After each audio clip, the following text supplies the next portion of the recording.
صرف دولت مال سے نہیں آتی بلکہ ایمان اور انصاف کے ساتھ بھی آتی ہے۔ جو شخص دوسروں کو دھوکہ دے کر مال حاصل کرے آخر کار وہی نقصان اٹھاتا ہے اور دنیا میں ہر عمل کا بدلہ ضرور ملتا ہے۔ چاندنی بی بی نے ان کی باتیں سنی اور اندر سے ایک لمحے کے لیے سوچا، مگر اس کی لالچ نے اسے پھر سے اپنی چالوں میں گھیر لیا۔ اس نے سوچا کہ اگر میں صحیح طریقے سے منصوبہ چلاؤں تو کوئی بھی مجھے روک نہیں سکتا اور گاؤں میں سب سے مالدار چاندنی بی بی کی لالچ اور منصوبہ بندی اب اپنی انتہا کو پہنچ رہی تھی اور وہ دن رات یہ سوچتی رہتی کہ کس طرح زیادہ سے زیادہ مال، زیادہ سے زیادہ دولت اور زیادہ سے زیادہ لوگوں کا خوف یا احترام حاصل کیا جائے۔ لیکن اب اس کی یہ حرکات نہ صرف گاؤں کے دیگر لوگوں کے لیے پریشانی بن رہی تھیں بلکہ خود بی بی کے لیے بھی مسائل پیدا کرنے لگیں، کیونکہ ہر دن بازار میں زیادہ مال خریدنے اور زیادہ قیمت پر بیچنے کے جتن کے باعث لوگ اس سے دور ہونے لگے۔ تاجروں نے اپنے سامان کی حفاظت کے لیے اپنی دکانوں کے ارد گرد محتاط انتظامات کرنا شروع کر دیے، اور بچے بازار میں کھیلتے ہوئے اس کے پاس سے گزرتے تو اسے چھیڑنے لگتے کہ بی بی، تمہارے جادوئی کپڑوں کی کہانی سن کر سب حیران ہیں، مگر تمہیں اب زیادہ محتاط ہونا چاہیے۔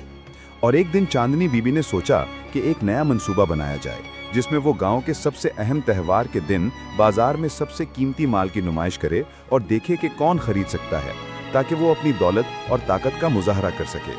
لیکن جب اس نے سب کچھ تیار کیا تو بازار میں ایک اور تاجر جس کا نام حلیم خان تھا آیا، اور اس نے بی بی کو دھیرے سے نصیحت کی کہ بی بی، مال اور دولت کے لیے دوسروں کو نقصان پہنچانا آخرکار نقصان ہی لاتا ہے۔ آج تمہارے منصوبے کا نتیجہ تمہارے ساتھ کیا ہوگا یہ دیکھنے کی بات ہے۔ بی بی نے اس بات کو نظر انداز کیا اور اپنی نمائش شروع کی، لیکن جیسے ہی لوگ مال دیکھنے کے لیے آئے، کئی لوگ اس کی لالچ سے ناراض ہو کر واپس چلے گئے اور کچھ لوگ اسے نصیحت کرنے لگے کہ وہ دوسروں کے ساتھ انصاف کرے۔ اور تب بی بی نے محسوس کیا کہ اس کے منصوبے کے اثرات صرف اس کی اپنی دولت میں نہیں بلکہ اس کے تعلقات اور ساکھ میں بھی نظر آنے لگے ہیں۔ اور اسی وقت اس کے سامنے ایک موقع آیا کہ ایک چھوٹا سا حادثہ پیش آیا جب بازار میں رکھی گئی کچھ قیمتی اشیاء گر گئیں اور نقصان ہو گیا، اور بی بی نے خود دیکھا کہ اگر وہ تھوڑی سی عقل اور ایمانداری کے ساتھ کام کرتی تو یہ نقصان نہیں ہوتا۔ اس نے اپنے دل میں سوچا کہ اس کی یہ لالچ اور خود غرضی نہ صرف دوسروں کے لیے مشکل پیدا کر رہی ہے بلکہ اس کے اپنے لیے بھی پریشانی کا سبب بن رہی ہے، اور یوں اس نے پہلی بار اپنی حرکتوں پر غور کیا۔ اس کے ذہن میں خیال آیا کہ شاید دولت اور مال سے زیادہ اہم چیز یہ ہے کہ لوگ تم پر اعتماد کریں اور تمہاری عزت کریں۔ لیکن یہ سوچتے ہی اس کے دل میں ایک داخلی جدوجہد شروع ہوئی، کیونکہ اس کی لالچ اور خواہشات ابھی بھی مضبوط تھیں، اور وہ جانتی تھی کہ اگر اس نے فوری طور پر اپنی حرکتیں نہ بدلیں تو وہ گاؤں والوں کے لیے مزید مشکلات پیدا کرے گی۔ اور اسی لمحے ایک بوڑھے بزرگ جو گاؤں کے سب سے عقل مند اور تجربہ کار آدمی کے طور پر جانے جاتے تھے، بازار میں آئے اور بی بی سے کہا،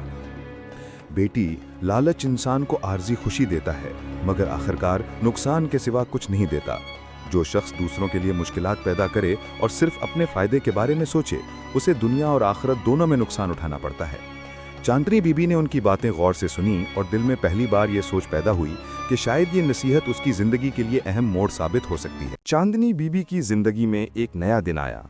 جب اس نے اپنے اعمال پر غور کیا اور طے کیا کہ وہ اپنی لالچ اور خود غرضی کو پیچھے چھوڑ کر دوسروں کے ساتھ انصاف اور ایمانداری سے پیش آئے گی، اور اگلے دن سے اس نے بازار میں آنے والے ہر شخص کے ساتھ عزت اور ایمانداری کا رویہ اختیار کیا۔ پہلے دن بی بی نے سب سے قیمتی کپڑے اور مال لے کر دکان سجائی، لیکن اس بار اس نے نہ تو قیمت میں کمی کے لیے لوگوں کو دھکیلنا چاہا اور نہ ہی کسی کو نقصان پہنچانے کا منصوبہ بنایا۔ اس نے اپنے مال کو درست قیمت پر رکھا، اور گاؤں کے لوگ جب آئے تو انہوں نے دیکھا کہ بی بی نے اپنی تمام حرکات میں شفافیت اور ایمانداری اختیار کی ہے۔ لوگ حیران اور خوش ہوئے۔ تاجروں اور خریداروں نے اس کے رویے کی تعریف کی اور کہا کہ واقعی اس نے اپنی زندگی میں ایک مثبت تبدیلی لائی ہے، اور بی بی کے دل میں پہلی بار سکون اور اطمینان کا احساس پیدا ہوا، کیونکہ وہ جان گئی کہ دولت اور مال صرف جسمانی نہیں بلکہ عزت، اعتماد اور اچھے اعمال سے بھی حاصل کی جا سکتی ہے۔ اگلے چند دنوں میں بی بی نے اپنے منصوبے اور بازار میں اپنے معاملات کو بہتر بنایا۔ اس نے یہ سیکھا کہ دوسروں کے ساتھ انصاف اور شرافت کا رویہ اپنانا نہ صرف اسے گاؤں میں عزت دیتا ہے بلکہ اس کی زندگی کو بھی آسان اور خوشگوار بناتا ہے، اور یوں گاؤں کے لوگ بھی اس کی تبدیلی کے گواہ بنے۔ بی بی اب لالچی نہیں بلکہ ایک متوازن اور عاقل عورت بن گئی، جس نے اپنے تجربات اور ماضی کی غلطیوں سے سبق سیکھا اور ہر روز اپنی زندگی میں انصاف اور ایمانداری کے اصولوں کو اپنایا۔ اس کے ساتھ ہی اس نے بازار کے تاجروں اور گاؤں کے لوگوں کے ساتھ دوستانہ تعلقات قائم کیے، اور سب نے محسوس کیا کہ واقعی حقیقی دولت اور خوشی انسان کی نیکی اور ایمانداری میں چھپی ہوتی ہے۔ بی بی اب نہ صرف خود خوش تھی بلکہ گاؤں کے لوگوں کے لیے ایک مثال بھی بن گئی، اور یہی اس کہانی کا سبق آموز پیغام تھا کہ لالچ اور خود غرضی انسان کو عارضی فائدہ دے سکتی ہے، مگر حقیقی خوشی اور سکون ایمانداری، انصاف اور دوسروں کے ساتھ اچھے تعلقات میں چھپی ہے۔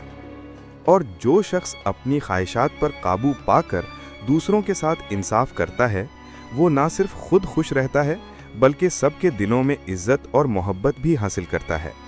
یوں چاندنی گیبی کی کہانی ایک سبق آموز انجام پر پہنچی۔ گاؤں کے لوگ اب اسے عزت اور محبت کی نظر سے دیکھتے، اور بی بی ہر دن اپنی زندگی میں سچائی، انصاف اور ایمانداری کے اصولوں کو اختیار کرتے ہوئے ایک حقیقی اور مثبت مثال قائم کرتی رہی، اور پورا گاؤں یہ محسوس کرتا رہا کہ لالچ اور خود غرضی کے راستے ہمیشہ نقصان کی طرف لے جاتے ہیں، جبکہ ایمانداری اور انصاف کا راستہ کامیابی، خوشی اور سکون کا راستہ ہے۔